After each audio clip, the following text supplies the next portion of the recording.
Mas afinal, quanto é que vão subir as rendas? E o IMI? Vai subir ou não? E finalmente, quanto é que vale a TAP? O mistério das finanças. Olá, seja bem-vindo a mais um episódio do Mistério das Finanças. Eu sou o Pedro Santos Guerreiro, estou aqui com o António Costa, como sempre. Olá, António. Olá, Pedro, viva. Este é o episódio que estávamos a ver agora, número 56 do nosso, exatamente. do nosso podcast. E hoje estávamos ainda agora aqui a falar, antes de ligarmos os microfones, sobre as rendas. Isto porquê? Porque não é bem claro quanto é que vão subir as rendas, afinal, no próximo ano, porque a resposta depende do seu contrato. Depende sobretudo se é um contrato em vigor ou se é um contrato novo. Portanto, recordemos só os factos. O Governo, depois de muita expectativa sobre se iria intervir ou não no mercado, se iria renovar ou não o teto que no ano passado foi de 2%, 2%. acabou por vir no dia ou umas horas antes do Ministro das Finanças começar a defender o Orçamento de Estado no Parlamento.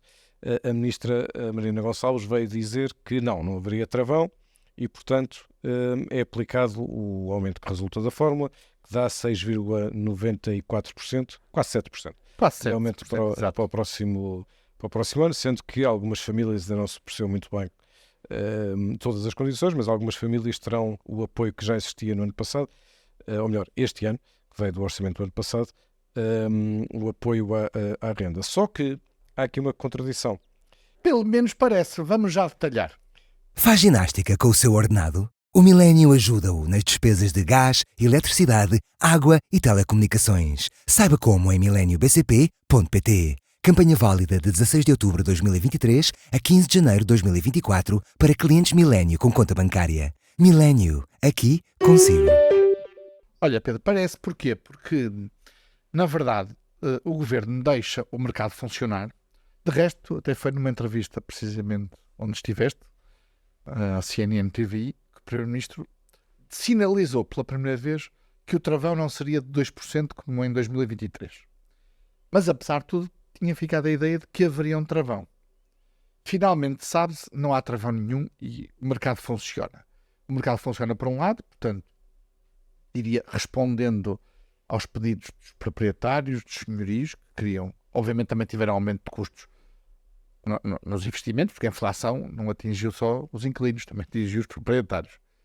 Mas, e bem, há uma subsidiação, um apoio social aos inquilinos com mais dificuldades financeiras. E, portanto, desta vez, finalmente, o Governo é o Estado a fazer política social e não a obrigar os senhorios a fazer política social. Foi o que aconteceu este ano.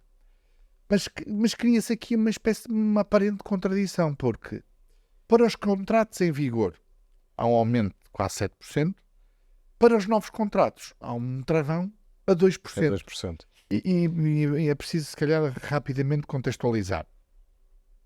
Entrou em vigor a Mais Habitação, o pacote, foi promulgado, enfim, o Presidente da República, de resto, foi obrigado a promulgar por uma segunda votação no Parlamento, e esse Mais Habitação, e que foi conhecido há meses, como nós sabemos, portanto não é uma decisão de agora, definiu que os novos contratos de arrendamento, com algumas regras que têm a ver com a assinatura, estão em vigor pelo menos há 5 anos, têm um travão às rendas. Portanto, nós vamos ter, na verdade, um mercado a funcionar a duas velocidades. Certo, portanto, os contratos em vigor, quase 7%, Quase 7%. os novos contratos 2%. E a pergunta é porquê? Olha, não te consigo não há explicar. razão. Não há uma razão. Não há razão a explicar. Porque até podemos dizer, 2 contratos. Um que termina no dia 31 de dezembro. E um que é apenas uma renovação da atualização, um aumento a 7% para o novo contrato. Com o mesmo inquilino, enfim, ou com outro inquilino, mas cujo período de contrato termina mesmo e é preciso fazer um novo contrato, há um travão às rendas. Eu creio que a decisão de deixar o mercado funcionar, digamos, vai no fundo sinalizar e dizer, deixem o mercado funcionar. E, portanto, aumenta o que diz a lei e o que está na lei. E, portanto, obviamente as primeiras reações, nomeadamente dos proprietários, foi muito positiva, como seria de esperar. Mas isto chega para criar a confiança nos proprietários para porem casas no mercado, que é isso que se deseja, não é? É isso que se pretende. É. Eu tenho E eu dúvidas, sabes tenho porquê? dúvidas. E eu tenho dúvidas. Até pelo seguinte, eu acho que esta decisão, sobretudo a maneira como a decisão é tomada, a Sim. decisão foi escondida, não foi apresentada na altura no Orçamento de Estado. O Primeiro-Ministro apontou para a tal solução intermédia em que basicamente se dividiram mal pelas aldeias. Afinal, a aldeia que foi prejudicada foi a dos inquilinos, ou seja, tudo isto avança sem uma estratégia. Sim. E isso não transmite confiança. Eu digo isto sem ponta de cinismo, eu acho mesmo que o Governo não sabe o que é que há de fazer. Porque como deixou a situação descontrolar-se, e o controle da situação exige construção, e a construção depende de muitas coisas e demora muito tempo, o Governo não sabe o que é que há de fazer. Portanto, há um ano limitou, pôs um travão de 2%, este ano já não põe travão nenhum, mesmo sendo um aumento superior àquele que se previa há um ano, Sim. já não põe nada, e não põe, eu acho que é por duas razões. Nenhuma delas é estratégica. Uma é porque no ano passado correu mal. Ao limitar a 2%, aquilo que depois se verificou foi que muitas casas saíram do mercado de arrendamento. Sim. E, portanto, o paradoxo foi que as novas rendas dispararam. O aumento das rendas no último ano foi superior a 20%. É brutal. Portanto, saiu o tiro pela culatra. E o Mais Habitação também não ajudou, não é? Porque o Mais Habitação criou- não ajudou, criou essa desconfiança, não é? que é a segunda parte disto. Quer dizer, o Governo já disse que ia limitar o alojamento local. E o que aconteceu foi que os pedidos de licença dispararam logo para que ainda fossem dentro do tempo. Depois ia acabar depois anunciou que ia acabar com os vistos gold, que enfim, o anúncio do fim dos vistos gold já foi não sei quantas vezes, depois é só para o interior, depois é só... Sim, uma grande atrapalhada, não é? Uma grande atrapalhada. Isto não ajuda. Não, e depois os residentes não habituais, que também vão acabar, mas afinal já não acabam bem daquela maneira, ou ainda há alguns residentes não habituais que se vão manter, mas mesmo estas últimas medidas foram contra sobretudo os interesses daqueles que representam ou vendedores de casas ou Ou tem casas para colocar que têm casas para colocar no mercado. Portanto, esta, e a segunda razão, acho que esta é um bocado para compensar.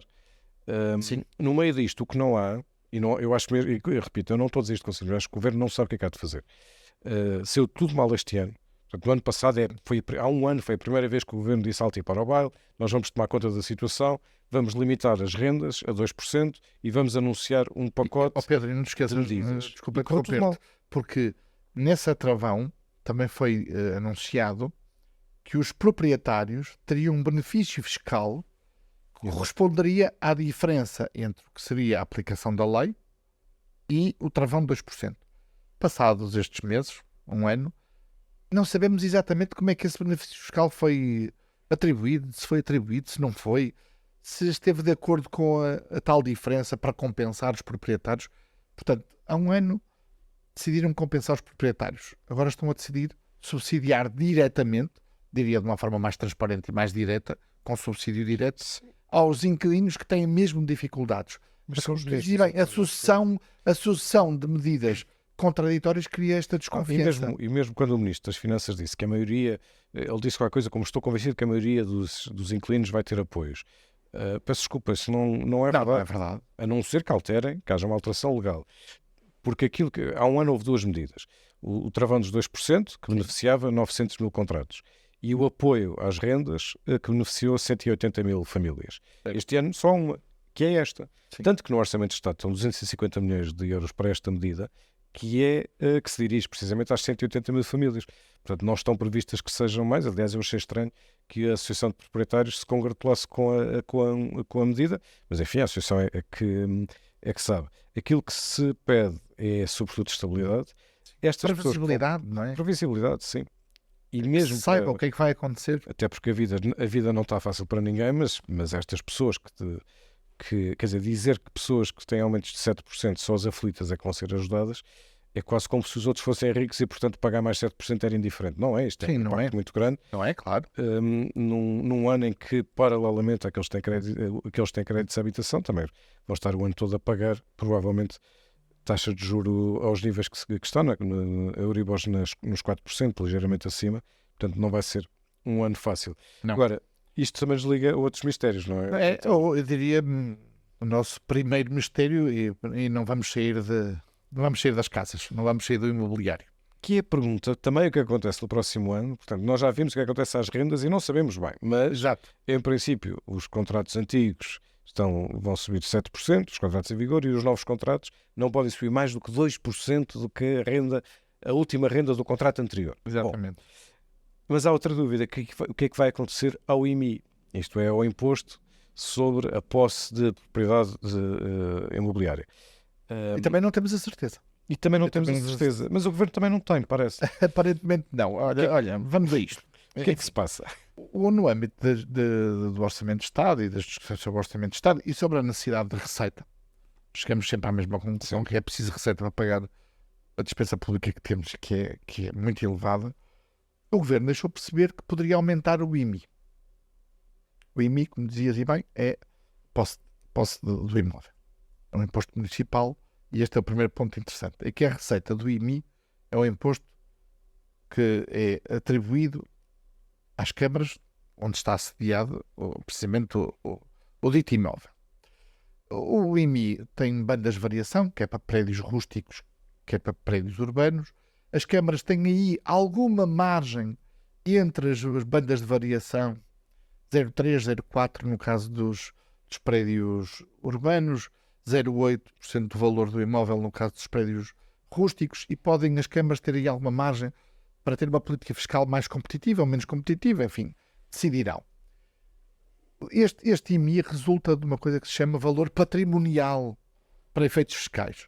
Este valor patrimonial para efeitos fiscais é calculado de acordo com um conjunto alargado de condições. E é, ponto 1, regra geral, enfim, diria claramente abaixo do valor de mercado. Ponto 2, entre as várias condições que definem este valor patrimonial para efeitos fiscais, está o zonamento. Isto é, onde é que está exatamente o dito imóvel? Sim, O que é que o governo critérios diz? que já existiam. E já existiam, mas os critérios já existiam. Claro que uma casa no centro de uma cidade vale sempre mais do que na periferia. Portanto, Pronto. obviamente. O que o governo aparentemente quer fazer, o secretário de Estado dos Assuntos Fiscais deixou perceber isso, é alterar, digamos, o valor de referência precisamente para o zonamento. Isto é, ao refletir um aumento neste valor do zonamento, das ruas, da zona onde está a casa, isso terá, obviamente, automaticamente um efeito no valor patrimonial, logo no valor que se paga de imposto. O que o governo veio dizer, diria, como diz o outro, são duas coisas. Veio dizer que, por um lado, o valor, essa alteração do zonamento não vai ter impacto já em 2024, vai ser feito, mas sem impacto em 2024. As câmaras vão continuar a decidir a banda de variação, mas veio dizer mais. E veremos se isso se confirmará. Estaremos seguramente aqui no Ministério das Finanças para o avaliar. É que a revisão do valor patrimonial só sucederá quando o proprietário pedir uma reavaliação desse valor patrimonial. Pode haver várias razões para pedir uma revisão de valor patrimonial, nomeadamente no momento da venda. Eu diria que não há muito mais do que essa, não é? Sim, Quem sim, sabe mas que vai ser prejudicado e não vai às finanças vai, e diz, não, mas porque olha, reavalie também- uma casa. Exato. Bem, neste caso não haverá, pode haver por efeitos de quem considera ou possa considerar, fazendo as suas contas, que está a pagar por alguma razão, imagina, o valor patrimonial da casa desceu. Sim. Porque está numa zona que passou a ser pior. Enfim, não será muito Ser comum, nem será a regra poucos seguramente, casos, mas poderá haver aqui eventualmente uma franja que possa dizer estou a pagar IMI a mais do que deveria. Quero saber afinal se o valor patrimonial para efeitos fiscais é adequado ou não. O que o governo vem dizer é que esta revalorização do zonamento só terá efeitos práticos no IMI a pagar quando o proprietário pedir essa avaliação. Ora, fica a dúvida, vai ser mesmo assim? Para já, há um efeito direto. Esse valor de zonamento vai aumentar. Portanto, se houver um pedido de reavaliação, Certo. obviamente que vai haver aumento de imposto. O governo está a dizer basicamente vamos aumentar, mas devagarinho. É basicamente isto que sabemos. O IMI vai aumentar, É isso. mas devagarinho. E é pela razão que disseste no princípio, ou seja, há uma tendência crescente em Portugal de tributar o património. E isto aconteceu muito pelo IMT, mas o IMT só se aplica nas transações, as receitas do IMT dispararam de uma maneira louca. A Câmara de Lisboa, a Câmara do Porto, a Câmara de Cascais, a Câmara de Gaia, a Câmara de Sintra, A Câmara do Porto são câmaras que têm tido uma espécie de jackpot nos últimos anos com as transações imobiliárias, mas o aumento do IMI, que também subiu, mas o aumento do IMI não foi proporcional. E porquê? Porque os valores patrimoniais que estão enfim, que as finanças seguem, não são os valores do mercado e, portanto, a receita subiu menos. O que aqui parece estar claro é, repare, nós já temos muitos critérios há muitos anos para o IMI. Sim. A zona, a localização já é um critério. O se tem piscinas ou não tem, o se tem cobertura, enfim, há uma série de critérios que tornam as Mas casas. a localização é o mais importante. A localização, claro que é o mais importante, como Mais se costuma dizer na gíria, há 3 critérios para o valor de uma casa: localização, localização e localização. E deixa-me acrescentar, a autarquia também pode pedir uma reavaliação. Também é certo que a atual lei diz que essa reavaliação do valor patrimonial só pode ser pedido 3 anos depois da reavaliação feita. Isto é, não é todos os anos, o município não pode pedir todos os anos. Agora, o que é evidente, vamos pagar mais IMI. Isso parece-me evidente. Veremos é quando. Se calhar, casas. Exato. E se calhar, enfim, não será em 2026, ano de legislativas, mas se calhar, ou antes, ou provavelmente depois, vamos passar a pagar mais IMI. Olha, e por falar em pagar, mas também em receber. Hoje trazes outro mistério que também tem a ver com dinheiro. Vamos ver. Afinal, quanto é que vale mesmo a TAP? É uma pergunta difícil. Ela está em reprivatização, e se eu soubéssemos, tínhamos aqui uma grande história. Ela também valerá o que os compradores ou potenciais candidatos à compra estiverem dispostos a pagar por ela. Mas há algumas métricas e nós aqui no EC fizemos esta semana um trabalho que, digamos, dá algumas referências. O que é preciso acrescentar? Fernando Medina deu uma entrevista ao ECO para sair, de resto, no ECO Magazine, que é uma revista mensal que passará a sair a partir de novembro e que é, no fundo, uma extensão do ECO para uma leitura mais profunda. É isso que tentaremos. E com outro tempo de leitura.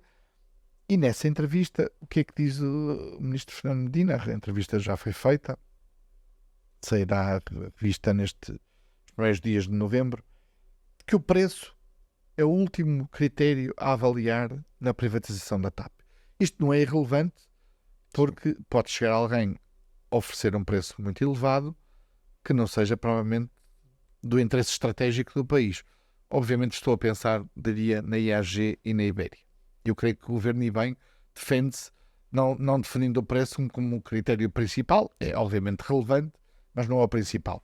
Também sabemos que o Estado pôs 3,2 mil milhões na reestruturação da TAP e este ano, 2023, os resultados da TAP são particularmente relevantes e muito positivos do resto. Isto é, a TAP vai provavelmente fechar o ano com um resultado operacional, a EBITDA superior a 1.000 milhões de euros.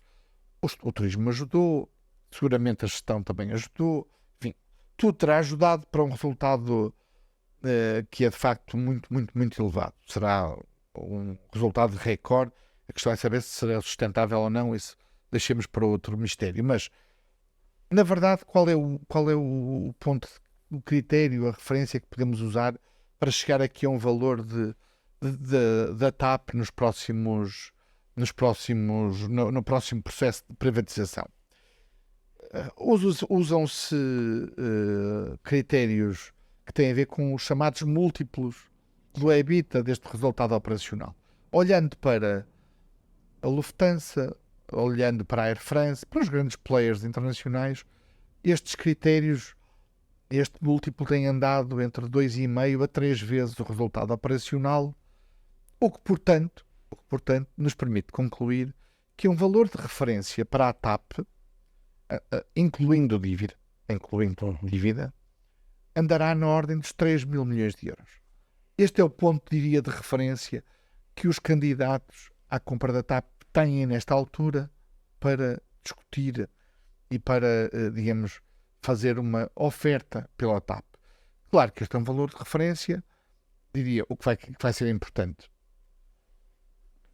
A puxar pelo preço a competitividade do leilão, é em que vai querer mais a TAP, e quando há mais concorrência, potencialmente há mais valor a pagar, a puxar menos, ou eventualmente a puxar um bocadinho menos, as condições que o Estado português vai pôr para vender a TAP. Uhum. E pode haver condições que sejam interessantes para os compradores.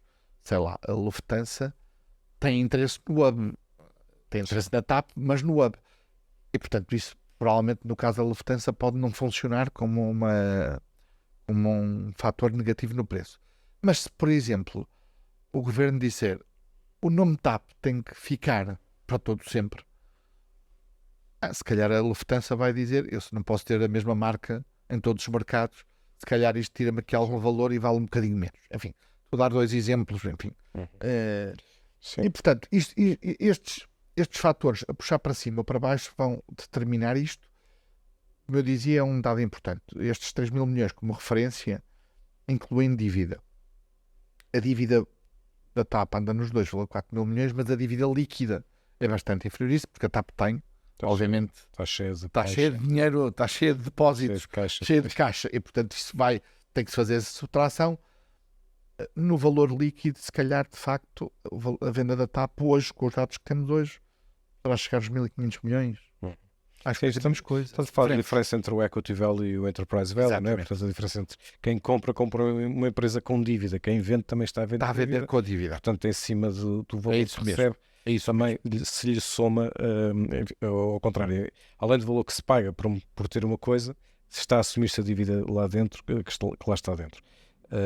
Agora, sim, eu concordo com tudo o que disseste, só gostava de salientar que, por exemplo, o nome da TAP, para mim, é igual ao litro. Pode-se chamar Lufthansa, porque não tem nenhum problema. Lufthansa Porque tem que ficar portuguesa. Exato. Lufthansa portuguesa. Lufthansa ou Air France, não estou a tomar partido. O que é importante é que fique o aeroporto de Lisboa para sempre, aí sim, não é? Claro. E aí pode haver uma decisão difícil. Eu percebo porque é que Fernando Medina diz que o preço é o último critério. Porque pode acontecer o seguinte: o que as empresas vão fazer é calcular as sinergias, não é? Portanto, quanto é que conseguem poupar em custos, que são as sinergias de custo que normalmente são despedir pessoas, não é? Portanto, já tenho uma administração, uma direção comercial, uma direção de marketing, uma direção de recursos humanos, não preciso de duas, despeço uma delas. E depois as sinergias de receitas, que é quanto é que eu consigo vender mais, ou quanto é que consigo, seja em quantidade, seja em preço, a partir da conjugação da oferta. E os valores não são indiferentes para a IG, por exemplo, ou seja, a Iberia, British Airways, ou para a Lufthansa. Exatamente. Pode acontecer naquela altura que uma das empresas proponha o valor mais alto porque tem sinergias mais altas. E só que essa oferta ser de alguém ou ter outras condições que convêm menos ao interesse nacional. Nomeadamente ao hub.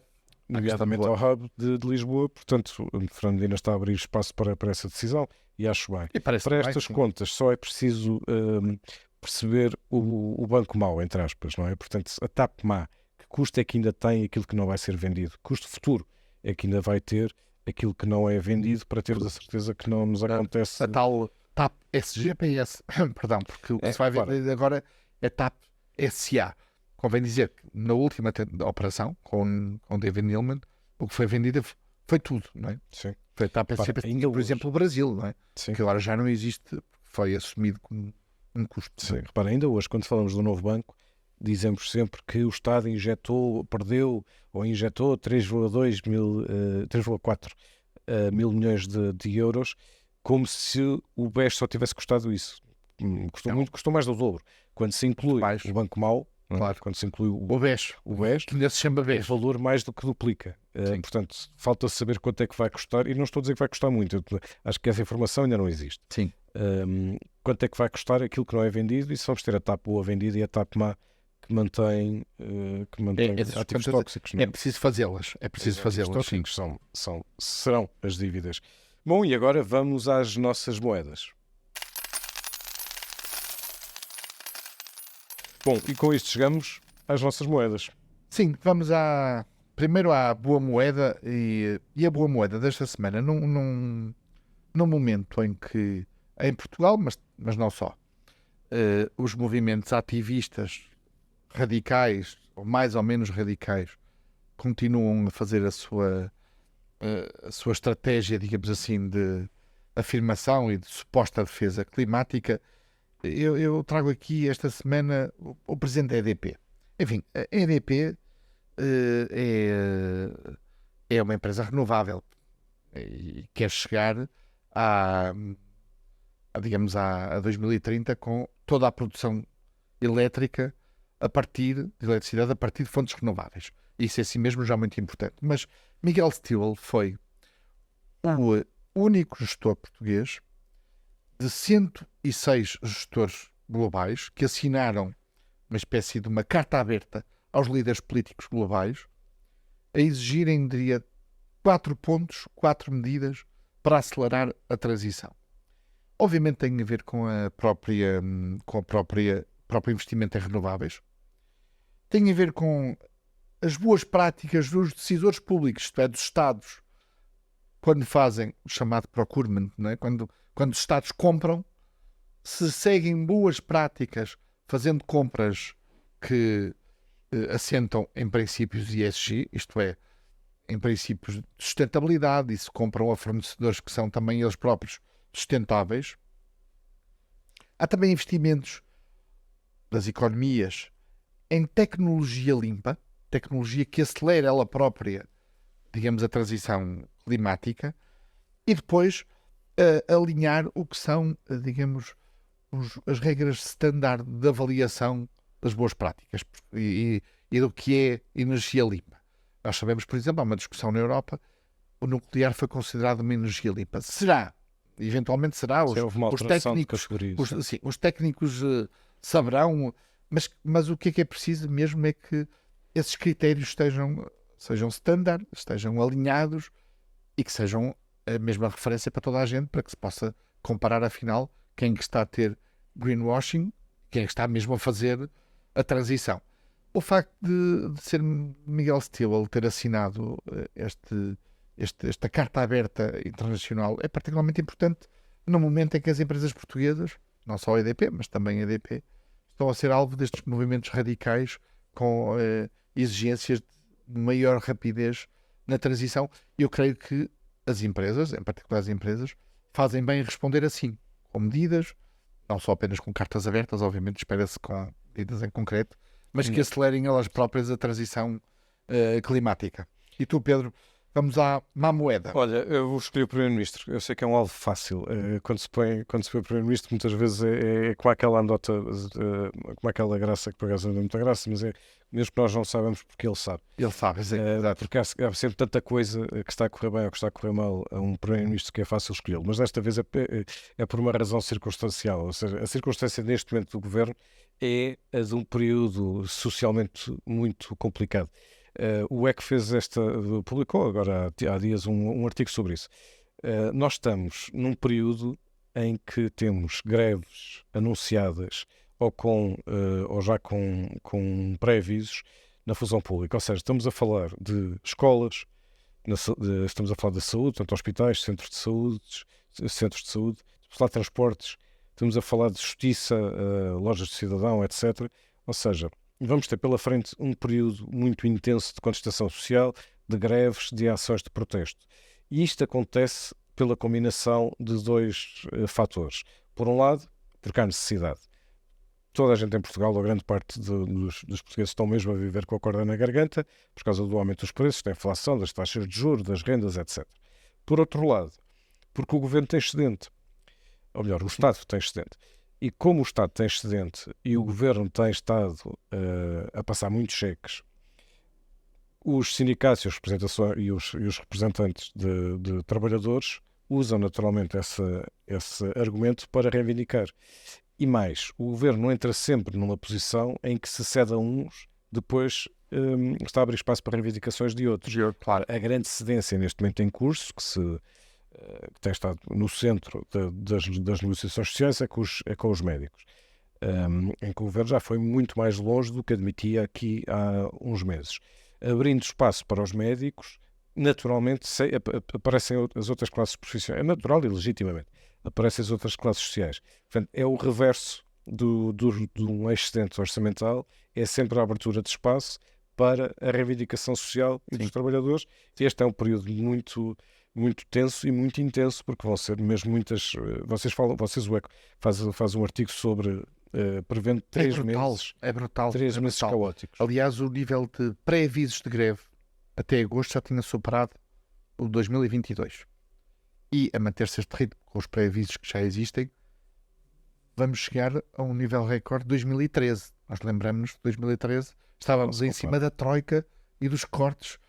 E, portanto, há aqui, eu diria, uma espécie de uma fadiga de impostos, de perda de rendimentos.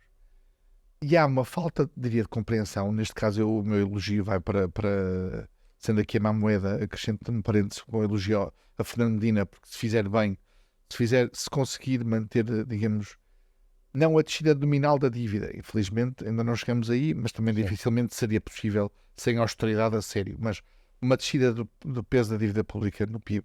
E aparentemente esta reação face ao excedente orçamental e à descida da dívida, que até vem dentro do PS, Pedro Nuno Santos, por exemplo, diz que a dívida pública deveria descer de forma mais lenta para ocorrer este tipo de situações. Acho que a razão está do lado de Fernando Medina, mas vamos ver se ele tem a cobertura de António Costa, do primeiro-ministro António Costa, para resistir à pressão e também à falta de resposta que foi dando ao longo do tempo, porque vemos na saúde, vemos na educação, vemos em setores críticos, na justiça, nas polícias, e de facto a forma como isto foi sendo gerido levou a que, conjugado com o excedente, como tu dizias, se congrega aqui num espaço curto de tempo uma grande tensão social, provavelmente como não víamos desde o período da Troika. O que é paradoxal, tendo em conta, sobretudo, o discurso político. Sim. Porque em 2013 isto era o caos, não é? E o discurso político era esse.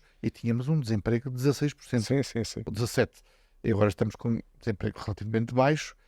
O salário mínimo aumentou, os salários da função pública aumentaram e, portanto, às vezes não é só, de facto, há esta fadiga, o BCE também, enfim, os juros explicam alguma coisa, a inflação, obviamente, tira o rendimento às pessoas, mas mesmo com um governo socialista a aumentar salários, nomeadamente, onde pode aumentar, e pensões, a função pública nas pensões, e a determinar o aumento do salário mínimo, isso não invalida que venhamos a ter neste último trimestre uma contestação social que não tínhamos desde a Troika, o que é de facto muito significativo. E nós cá estaremos todas as semanas para analisar fenómenos como esse e como outros. António, até à próxima semana. Um abraço, Pedro, até à semana. E assim que esteve desse lado, muito obrigado por ter estado em mais um episódio do Mistério das Finanças.